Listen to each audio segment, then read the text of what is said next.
மக்கள் வாழும் மலைகளில் தோண்ட தோண்ட வரும் குப்பை கழிவுகள்.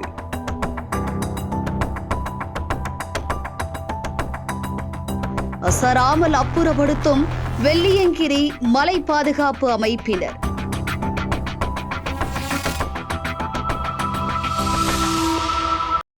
மருதமலை, வெள்ளியங்கிரி உள்ளிட்ட ஆன்மீக தலங்களில் பல ஆண்டுகளாக புதைந்து கிடக்கும் பிளாஸ்டிக் குப்பை கழிவுகளை ஆர்வத்துடன் அகற்றி வரும் வெள்ளியங்கிரி மலை பாதுகாப்பு அமைப்பினருக்கு பாராட்டுக்கள் குவிந்து வருகின்றன. கோவை மாவட்டத்தில் உள்ள மருதமலை முருகன் கோவில், வெள்ளியங்கிரி சிவபெருமாள் கோவில் உலக அளவில் மிகவும் பிரசித்தி பெற்றதாகும். இதனால் இந்த கோவில்களுக்கு தினந்தோறும் வருகை தரும் பக்தர்களின் எண்ணிக்கை நாளுக்கு நாள் அதிகரித்துக் கொண்டே செல்கிறது.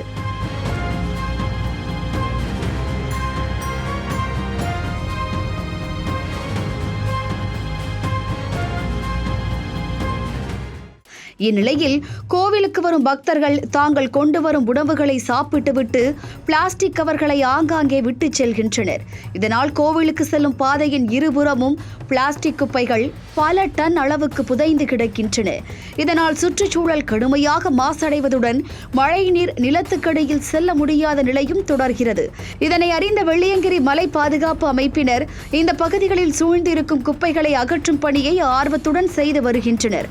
இதன் மூலம் வாரத்திற்கு 30 முதல் 50 சாக்கு மூட்டைகள் வரை குப்பைகள் அகற்றப்படுகின்றன.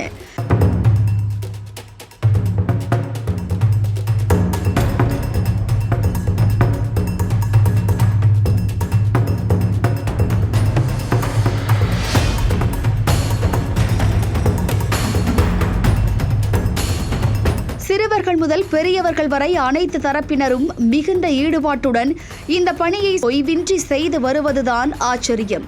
பிளாஸ்டிக் கவர்களை அகற்றுவதோடு தங்கள் பணியை நிறுத்திக் கொள்ளாமல் கோவிலுக்கு வருவோரிடம் குப்பைகளை போடுவதால் ஏற்படும் ஆபத்துக்களை எடுத்துக் கூறி விழிப்புணர்வையும் ஏற்படுத்துகின்றனர்.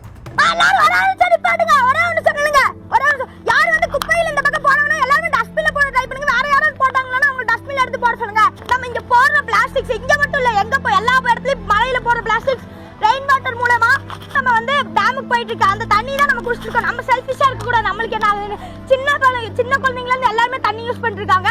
நீங்க பார்க்கணும் அவங்க எவ்வளவு குப்பைகளை எடுத்துருக்காங்கன்னு பாருங்க, எவ்வளவு சாக்கு எடுத்திருக்காங்கன்னு பாருங்க. பிளாஸ்டிக் கவர்கள் மற்றும் பைகள் எளிதில் மக்குவதில்லை. இவை நிலம், நீர் மற்றும் காற்று மாசுபாட்டை ஏற்படுத்துகின்றன. பிளாஸ்டிக் பயன்பாடானது மனித ஆரோக்கியத்திற்கும் சுற்றுச்சூழலுக்கும் பெரும் அச்சுறுத்தலாக இருப்பதை நாம் ஒவ்வொருவரும் புரிந்து கொள்ள வேண்டியது காலத்தின் கட்டாயம் மட்டுமல்ல, இயற்கை நம்மிடம் வைக்கும் பிரதான கோரிக்கை. நம்முடைய அடுத்த தலைமுறைக்கு ஆன்மீக பூமியை ஆரோக்கியமான பூமியாக ஒப்படைக்க வெள்ளியங்கிரி மலை பாதுகாப்பு அமைப்பினரை முன் உதாரணமாக எடுத்து நாமும் செயல்படுவோம். நெகிழியில்லாவனம் சுய ஒழுக்கம் காப்போம்.